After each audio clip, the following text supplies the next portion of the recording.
যারা social media চালান যুবক ভাইরা আপনারা জানবেন ভালো, ফেসবুকে প্রবেশ করলেই একটা নিউজ আমাদের চোখে ভেসে আসছে। নিউজটা হলো তুরস্কের সিরিয়াতে যে ভূমিকম্প হয়েছে, আপনারা শুনেছেন না? আহারে, মুহূর্তের মধ্যে 5 তলা 10 তলা বিল্ডিং গুলো যেমন বাঁশপাতা ঝরে ঝরে পড়ে তেমন ভাবে চুরমার হয়ে যাচ্ছে। যেভাবে আমি দেখছি, দেখে অবাক হয়ে যাচ্ছি। তুরস্কে আজ রক্তের বন্যা বয়ে যাচ্ছে, মানুষগুলো কারোর হাত নেই, কারোর পা নেই, কারোর শরীর পিষে গেছে। আচমকাই যদি ওই রকম ভূমিকম্প হয়, হঠাৎ যদি বিল্ডিং গুলো ভেঙে পড়ে কেমন হয়, মানুষগুলো একেবারে পিষে যাচ্ছে। যে ফটোগুলো দেখছি এত খারাপ লাগছে। একটা বাচ্চা ছোট বোন, এইরকম একটা বোন, তার একটা ছোট ভাইকে আল্লাহ চাইলে সবকিছু পারেন, ওই মানে বিল্ডিংটা ভেঙে পড়েছে, সেই বোনটা নিজের শরীর দিয়ে তার ভাইকে আগলে রেখেছে। ফেসবুকে আপনারা অনেকে দেখেছেন, ফটোটা দেখেছেন না? ছোট্ট একটা ভাই, সে তার শরীর দিয়ে আগলে রেখেছে তার ভাইয়ের মাথাটা, এখনো পর্যন্ত তারা বেঁচে আছে, আপনারা দেখেছেন। তো দেখুন, আমরা তো দুনিয়ার রং তামাশায় মেতে আছি, কত গুনার কাজই না করছি। আল্লাহ এত সুখ শান্তি আমাদের দিচ্ছে, তবু আমরা সেই আল্লাহ নাফরমানি করে যাচ্ছি। তো আল্লাহ চাইলে মুহূর্তের মধ্যে আমাদের পশ্চিমবঙ্গেও এরকম করতে পারে কি পারে না? পারে তো, অবশ্যই পারে। আমরা তো রাতে ঘুমিয়ে থাকি, মুহূর্তের মধ্যে ওই রকম আমাদের বিল্ডিং গুলো ভেঙে পড়তে পারে কি না পারে? অবশ্যই পারে। তো আসুন, আমাদের কবরে কিন্তু যেতে হবে, মৃত্যু আমাদের একদিন হবে। আমি মৃত্যুর কথা স্মরণ করার জন্য একটা গজল আমি আপনাদেরকে শোনাচ্ছি, আপনারা মন দিয়ে শুনবেন, আশা করছি আপনাদের ভালো লাগবে। ধীরে স্থির ভাবে মনোযোগ সহকারে শ্রবণ করুন। একদিন তোমার প্রাণ পাখি দেবে পাড়ি, একদিন তোমার প্রাণ পাখি দেবে পাড়ি, যাবে ছেড়ে সবাইকে মায়া ছাড়ি, যাবে ছেড়ে সবাইকে মায়া ছাড়ি। দুনিয়ার মোহে পড়ে তুমি কবরকে ভুলো না, মৃত্যু তোমায় ছেড়ে যে কোথাও যাবে না। দুনিয়ার মোহে পড়ে তুমি কবরকে ভুলো না, মৃত্যু তোমায় ছেড়ে যে কোথাও যাবে না। যাদের জন্য তুমি আজ শান্তি পেলে না, যাদের জন্য তুমি আজ শান্তি পেলে না, তারা একদিন করবে তোমায় কবর ঠিকানা। একদিন তোমার প্রাণ পাখি দেবে পাড়ি, একদিন তোমার প্রাণ পাখি দেবে পাড়ি, যাবে ছেড়ে সবাইকে মায়া ছাড়ি। যখন আমাদের ইন্তেকাল হয়ে যাবে, ওই বিল্ডিং বালাখানা আমাদের কিন্তু কাজে লাগবে না। যতই দামি পোশাক পরি না কেন, যতই দামি দামি গহনা, কিছু হীরের মানে যদি আপনি আংটিও পরে থাকেন, সাথে সাথে আপনার শরীরের বস্তুগুলো সবকিছু খুলে নেওয়া হবে।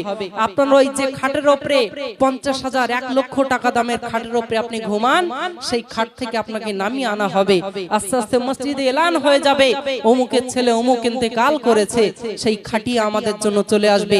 কেউ চলে যাবে গোসল করাতে, কেউ যাবে কবরের মাটি কাটতে, এক একজন এক একটি কাজে ব্যস্ত হয়ে যাবে। 2 গজ মাটি হবে আমাদের মূল আসল জায়গা। কবি লিখছেন, শুনুন। সাধের তৈরি বালাখানা তোমার হবে না, 2 গজ মাটি হবে তোমার আসল ঠিকানা। সাধের তৈরি বালাখানা তোমার হবে না, 2 গজ মাটি হবে তোমার আসল ঠিকানা। আবু আম্মু কাঁদিবে তোমার হয়ে পাগলিনী, আবু আম্মু কাঁদিবে তোমার হয়ে পাগলিনী। মুখের কাপড় সরিয়ে কাঁদবে তোমার জননী, একদিন তোমার প্রাণ পাখি দেবে পারি একদিন তোমার প্রাণ পাখি দেবে পারি যাবে ছেড়ে সবাইকে মায়া ছাড়ি। আজ যে স্ত্রীর জন্য আমরা এত কিছু করি, যে সন্তান সন্ততির জন্য এত কিছু করি, সেই স্ত্রী সন্তান সন্ততি আস্তে আস্তে আমাদেরকে যখন শুয়ে রাখা হবে, আমাদের কাছে মানে শোনা হবে যে কখন জানাজা নামাজ হবে, তারা বলবে যত তাড়াতাড়ি হোক জানাজা নামাজ আদায় করে দেওয়া হোক। কি ঘটনা সেই দিন ঘটে যাবে শুনুন। স্ত্রী পুত্র কাঁদবে তোমার দিয়ে বুকে বাড়ি, সবাই তখন বলবে তোমায় যাচ্ছ কোথায় চলি। স্ত্রী পুত্র কাঁদবে তোমার দিয়ে বুকে বাড়ি, সবাই তখন বলবে তোমায় যাচ্ছ কোথায় চলি। সাধের বাড়ি থেকে তোমায় দেবে বাহির করে, সাধের বাড়ি থেকে তোমায় দেবে বাহির করে, নিয়ে যাবে তখন তোমায় কাঠের গাড়ি চড়ে, নিয়ে যাবে তখন তোমায় কাঠের গাড়ি চড়ে। একদিন তোমার প্রাণ পাখি দেবে পারি, একদিন তোমার প্রাণ পাখি দেবে পারি যাবে ছেড়ে সবাইকে মায়া ছাড়ি। আর সেই দিন কি কি হবে একবার শুনুন। কেউ কাটিবে ঝাড়ের বাস, কেউ কাটিবে মাটি, কেউ করাবে গোসল তোমায় দিয়ে গরম পানি। কেউ কাটিবে ঝাড়ের বাস, কেউ কাটিবে মাটি, কেউ করাবে গোসল তোমায় দিয়ে গরম পানি। গোসল দিয়ে তোমাকে পরাবে নতুন কাফন, গোসল দিয়ে তোমাকে পরাবে নতুন কাফন, নতুন সাজ পরাবে তোমায় জনমের মতন। একদিন তোমার প্রাণ পাখি দেবে পারি, একদিন তোমার প্রাণ পাখি দেবে পারি যাবে ছেড়ে সবাইকে মায়া ছাড়ি। দেখুন আত্মীয় স্বজন আমাদের জানাজা নামাজ আদায় করে আমাদেরকে কাঁধে করে আস্তে আস্তে কবরের দিকে নিয়ে চলে যাবে। আহারে আমরা যখন ইন্তেকাল করব আমাদের রুহু তখন ভাববে এই যে এতগুলো মানুষ আজ এসেছে জানাজা নামাজ পড়তে, এরা সকলে মনে হয় আমার সাথে কবরে থাকবে। তখন আস্তে আস্তে কি করা হবে, সেই অতগুলো মানুষ থেকে মাত্র 2 জন আমরা কবরে নেমে যাব। তখন ওই রুহু ভাবতে থাকবে আহারে এত আত্মীয় স্বজন এসেছে, সকলেও যদি আমার সাথে না থাকে, সকলে যদি চলে যায়, অন্তত এই যে 2টি মানুষ কবরে নেমেছে এরা মনে হয় আমার সাথে থাকবে, এরা আমার সাথে কবরে থাকবে, আমার একা থাকতে হবে না। কিন্তু দেখা যাবে আমাদেরকে কবরে রাখার পরে তারা দুজনও আমাদের ছেড়ে উঠে চলে আসবে।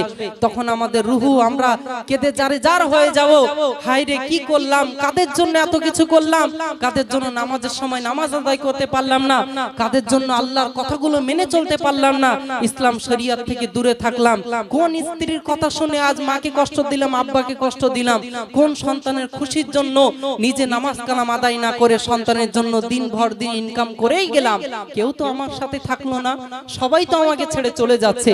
তখন কেঁদে জারে জার হয়ে যাবে, হাই হাই করতে হবে আমাদের, কিছু সেই দিন করার থাকবে না। কবি অতি মূল্যবান কথা লিখছে শুনুন। জানাজা পড়ে তোমাকে সবাই করবে দাফন, একা একা থাকতে হবে কবরে তখন।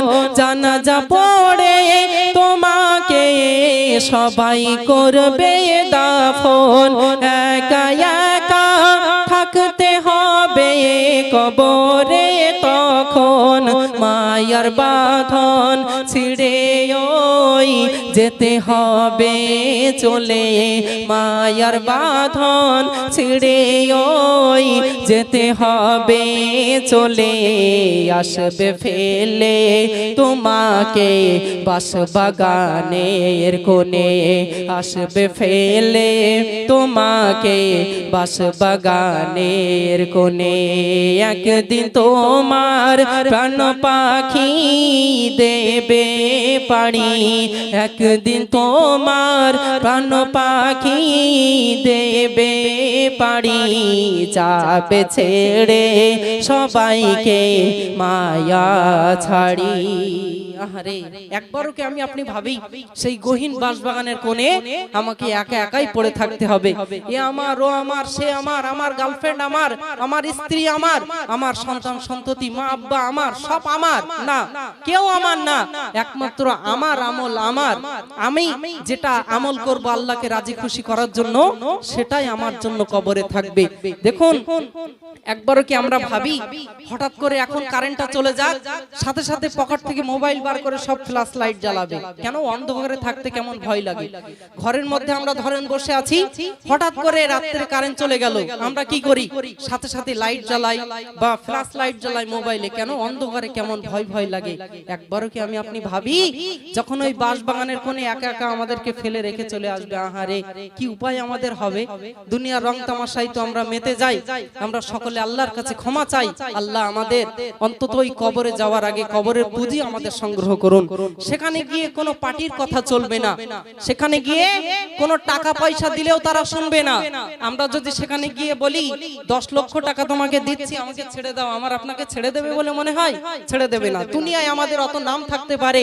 দুনিয়ায় এত টাকা থাকতে পারে আহারে সেই দিন কিন্তু আমি আপনি ছাড় পাবো না আসুন আমরা অন্তত কবরের পুঁজি সংগ্রহ করি শেষ ছন্দে কবি অতি মূল্যবান কথা লিখছে শুনুন গুনাহগার তুমি আলামিন কবরকে ভুলো না সর্বসময় করো তুমি কবরের চেতনা গুনাহগার তুমি মেহান্নান কবরকে ভুলো না সর্বসময় করো তুমি কবরের চেতনা সময় থাকিতে করো ভাই কবরের সাধনা সময় থাকিতে করো ভাই কবরের সাধনা আমল ছাড়া কে হইছে ছাড় পাবে না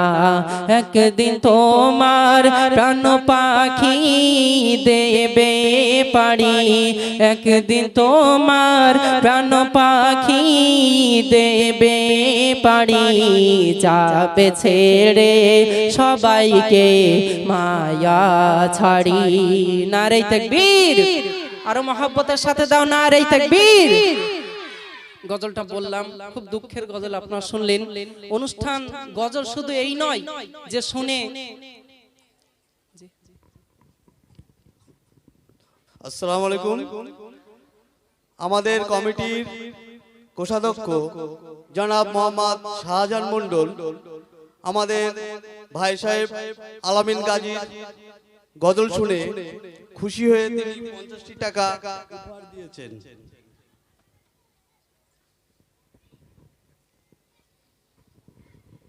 আলহামদুলিল্লাহ যে কথাটা আমি বলছিলাম অসংখ্য ধন্যবাদ যে এই ভালোবাসা আপনারা দেখাচ্ছেন টাকাটা বড় বিষয় নয় আপনাদের যে দোয়া ভালোবাসা এটা আমাদের কাছে অনেক বড় একটা জিনিস যে কথাটা বলছিলাম গজল শুধু এটা নয় যে ধুমধাড়াক্কা হবে আসবো আনন্দ করব চলে যাব না তেমন গজলে কি ফায়দা আছে যে গজলে মন কাঁদে না যে গজলে কবরের কথা স্মরণ হয় না যে গজলে পরপারের কথা স্মরণ হয় না সেই জন্য আমি এই সব গজলগুলো আপনাদের মাঝে বললাম চলুন এবার যুবক ভাইদের একটু প্রিয় একটা গজল যেটা রিকোয়েস্ট আরশের মেহমান করেছেন আল্লাহ শুনেছো গজলটা কত শান কত মান মোর কামলিওয়ালা শুনবে তোমরা এই গজলটা নবীর রওজা শরীফ দেখে মন ভরে না দিদার দাও গো শাহে মদিনা শুনবে তাই তো একবার তাকবীর দাও দেখি নারে তাকবীর আরো জোরে দাও নারে তাকবীর নবীর রওজা শরীফ নবীর রওজা শরীফ দেখে মন ভরে না, নবীর রওজা শরীফ দেখে মন ভরে না, দিদার দাও গো শাহে মদিনা, দিদার দাও গো শাহে মদিনা, ইয়া রাসূলুল্লাহ ইয়া হাবিবাল্লাহ, ইয়া রাসূলুল্লাহ ইয়া হাবিবাল্লাহ, ইয়া রাসূলুল্লাহ ইয়া হাবিবাল্লাহ, ইয়া রাসূলুল্লাহ ইয়া হাবিবাল্লাহ। আরশের মেহমান করেছেন আল্লাহ, কত শান কত মান মোর কামলিওয়ালা, কত শান কত মান, যা মোবারক জালি মোবারক, দেখলে এক নজর নূরেতে ঝলমল করবে ভিতর, নূরেতে ঝলমল করবে ভিতর, জালি মোবারক দেখিলে এক নজর নূরেতে ঝলমল করবে ভিতর, নূরেতে ঝলমল করবে ভিতর। ওগো প্রভু রব্বানা, ওগো প্রভু রব্বানা, করো করুণা, দিদার দাও গো শাহে মদিনা, দিদার দাও গো শাহে মদিনা, ইয়া রাসূলুল্লাহ ইয়া হাবিবাল্লাহ, ইয়া রাসূলুল্লাহ ইয়া হাবিবাল্লাহ, ইয়া রাসূলুল্লাহ ইয়া হাবিবাল্লাহ, ইয়া রাসূলুল্লাহ ইয়া হাবিবাল্লাহ। পৃথিবীর যতখানে যত গিয়েছি, কম বেশি দুঃখ তো পেয়েছি, কম বেশি দুঃখ তো পেয়েছি, পৃথিবীর যতখানে যত গিয়েছি, কম বেশি দুঃখ তো পেয়েছি, কম বেশি দুঃখ তো পেয়েছি।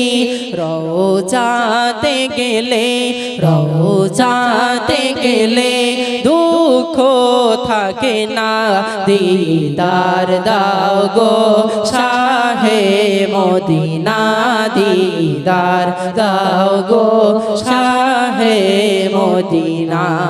নারে তাকবীর, আরো মহব্বতের সাথে দাও নারে তাকবীর। মাশাআল্লাহ, ভালো লেগেছে মনে তোমাদের?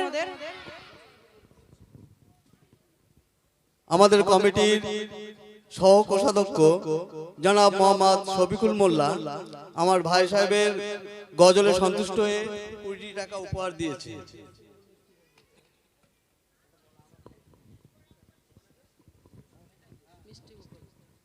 যদি লেখা থাকে